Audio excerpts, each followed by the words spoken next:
Hoje é quarta-feira, esse é o Jornal da Rede Alesp que conversa agora com José Roberto Provenza, presidente da Sociedade Brasileira de Reumatologia. Ele fala sobre a síndrome da fadiga crônica pós-Covid. Bom dia, seja muito bem-vindo, Dr. José. Aqui é o Jornal da Rede Alesp. Muito obrigado, eu que agradeço, tanto em meu nome como em nome da Sociedade Brasileira de Reumatologia. E para a gente começar aí nossa entrevista, doutor, explica para quem está em casa o que é a síndrome da fadiga crônica. A síndrome da fadiga crônica, ela também tem um outro nome. Ela pode ser chamada de neuromielite miopática. Ou seja, esse nome é mais complicado. Então, a síndrome da fadiga crônica é mais simples. Essa síndrome, ela está dentro daquele grupo que todos conhecem também, dentro do grupo da fibromialgia. Ela se parece muito com a fibromialgia. E a síndrome da fadiga crônica, ela normalmente aparece após algum estímulo principalmente biológico, normalmente após estímulos virais. Então, o que nós observamos com frequência? Após uma infecção por algum tipo de algum agente viral, principalmente viral, a pessoa, em cerca de 7 a 8, 7 a 9% dos pacientes afetados por uma infecção viral, pode começar a apresentar, após isso, um quadro de muita fadiga, muito cansaço.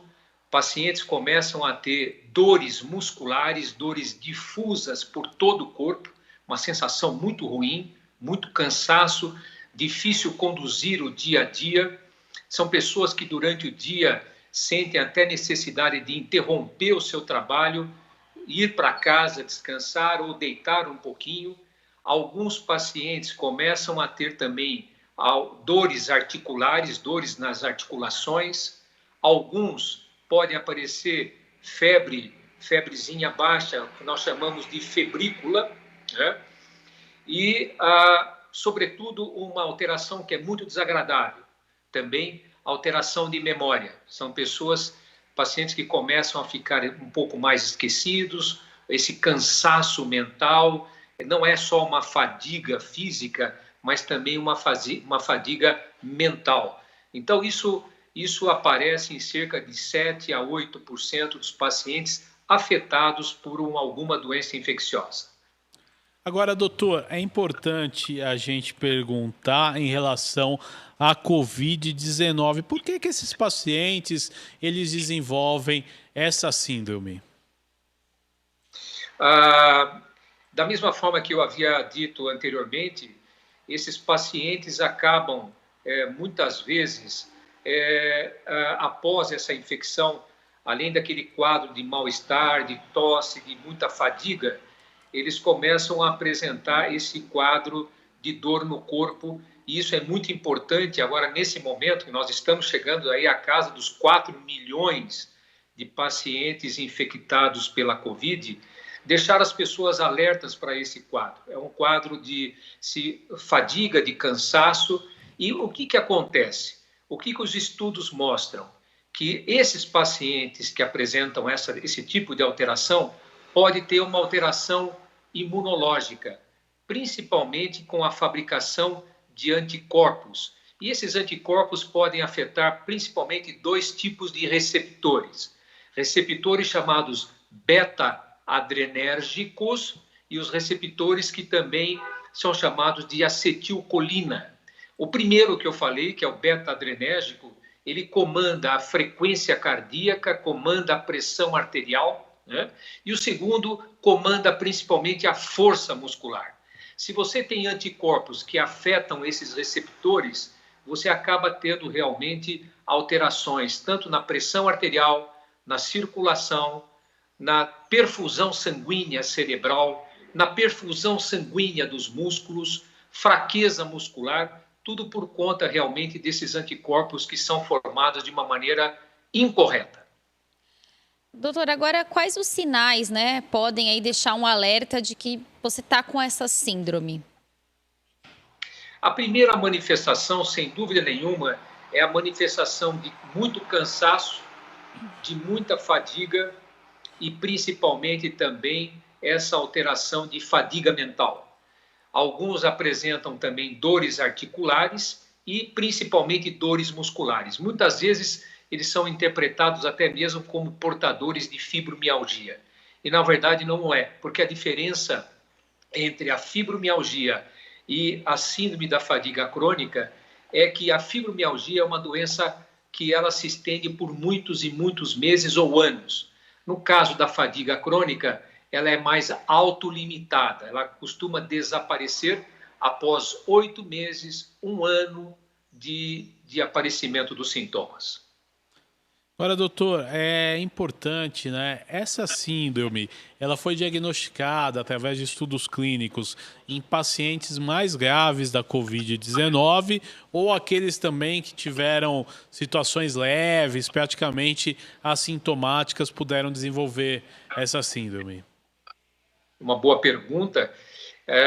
Nós temos observado, e eu já tenho visto aqui também no meu consultório, os casos de síndrome da fadiga crônica têm aparecido nos casos, principalmente aqueles casos mais graves, aqueles casos onde vocês já ouviram falar da chamada tempestade de citocinas, aqueles pacientes que tiveram uma reação inflamatória muito exagerada, principalmente aqueles que tiveram envolvimento pulmonar, envolvimento cardíaco, pacientes que normalmente foram hospitalizados. Esses estão sendo os pacientes mais agredidos ou mais frequentemente que aparecem com os sintomas da fadiga crônica.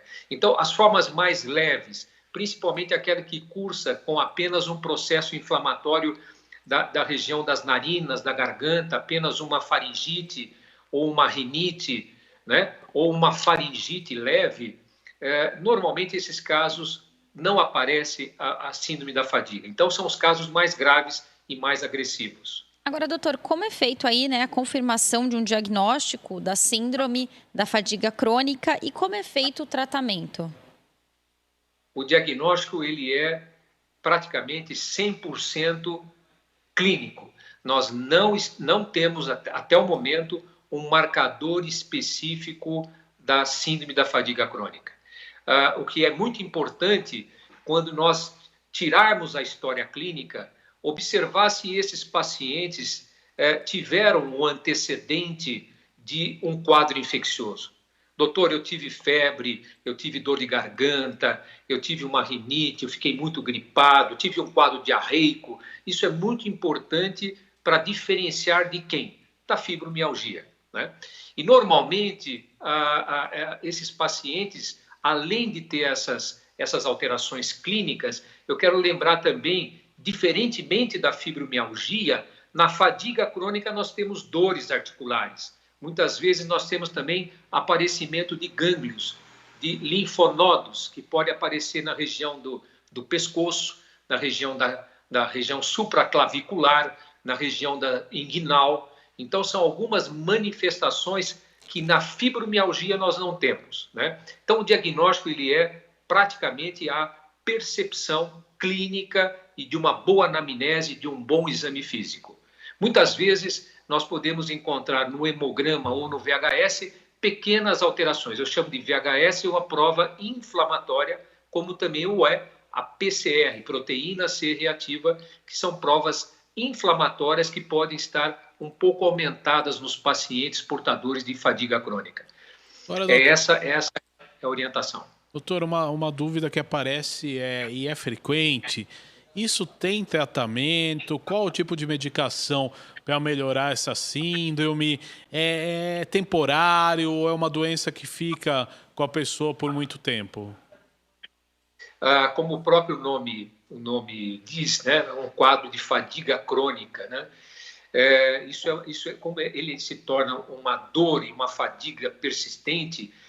Nós sabemos que todo quadro de dor acaba trazendo alterações emocionais importantes, né? Todo mundo sabe que uma dor, quando ela é aguda, nós suportamos e nós tomamos um analgésico e nós ficamos sem essa dor. Mas quando ela é crônica, isso acaba gerando um problema tanto social, profissional e, sobretudo, emocional. É muito comum na fadiga crônica a associação também com um pouco de depressão. Os pacientes acabam ficando, muitas vezes, com humor deprimido, não com doença depressão, mas com humor depressivo, né? Então, os medicamentos que normalmente nós utilizamos para esses doentes, para esse grupo de pacientes, são os analgésicos, normalmente os analgésicos comuns. A gente procura não usar anti-inflamatório, nem corticoide e nem anti-inflamatório. Nós usamos os analgésicos comuns, que seria o paracetamol, a dipirona, e algumas vezes a gente pode usar, muito raramente, os derivados da codeína e do tramadol, né, que são derivados do ópio, né, opioides, né, mas esses com menos frequência para que não leve à dependência. Sobretudo, nós temos usado medicamentos da classe dos antidepressivos, né? E nós temos usado os inibidores de recaptação de serotonina e de noradrenalina, porque esses medicamentos, além de melhorar o humor do paciente, melhora também o nível de percepção de dor. Normalmente, esses pacientes que fazem uso de inibidores de recaptação de serotonina e noradrenalina acabam tendo uma elevação do limiar de percepção de dor e eles se sentem muito melhor com essas drogas, com esses medicamentos. Quero chamar a atenção também a importância do exercício físico, mas nós temos que ter muito cuidado e muito carinho com esses pacientes, porque quando nós orientamos esses pacientes para que eles façam exercícios físicos, nós temos que ter em mente que eles entram em fadiga com muita facilidade. Então, nós temos que lentamente introduzir na vida do paciente exercícios aeróbios de baixa intensidade, com uma frequência menor, começando com 15, 20 minutos, 30 minutos, exercícios normalmente aquáticos, de alongamento, do pilates, um pouquinho de caminhada e lentamente introduzindo o exercício. O exercício é excelente para a fadiga crônica, mas tem que ser colocado de uma maneira muito lenta e progressiva nesse grupo de pacientes. Doutor, agora é possível que a pessoa se recupere totalmente e rápido ou normalmente as sequelas se estendem aí a longo prazo? Olha, normalmente os casos se arrastam por mais de 8 a 12 meses de evolução. A média é de 8 a 12. Tem um paciente que já tem 1 ano e meio com quadro de fadiga crônica. Então é variável, mas eu queria dizer que ele é duradouro. Isso aí nós temos que ter em mente. Mas na maioria das vezes o paciente acaba se curando, diferentemente do que ocorre na fibromialgia. Agora, doutor, até para a gente já caminhar para o encerramento da entrevista, eu quero saber se essa doença, fora, né, a Covid-19, ela pode, se ela afeta muito outras pessoas e quais são os grupos de risco, se são pessoas numa idade determinada, com alguma doença pré-existente, como é o geral em relação a essa doença? Bom, então ela não é uma doença peculiar somente da Covid-19, né? E ela pode aparecer em outras doenças infecto-contagiosas também. Então, nós temos outras doenças, como a própria hepatite pode desencadear, o H1N1 da gripe pode causar também, né? A mononucleose, a toxoplasmose, né? O citomegalovírus, existem várias outras doenças que podem cursar com fadiga crônica. A faixa etária, normalmente, que a gente observa com maior frequência, está em torno de mais ou menos de 35, 40 anos até os seus 60 anos de idade.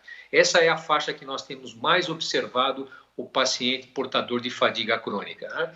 Então, lembrar que o sintoma principal é o cansaço, é a perda parcial às vezes, de memória, esse cansaço geral, muitas vezes com dores articulares, muita fadiga, às vezes o paciente precisa descansar durante o dia, que outrora não era assim, agora, doutor, eu tenho que parar no meio do dia, eu tenho que deitar um pouco, eu preciso descansar. Então, são sinais importantes da fadiga crônica que nós observamos. Agora, eu quero chamar a atenção, um pouco de cuidado também com esses sinais e sintomas.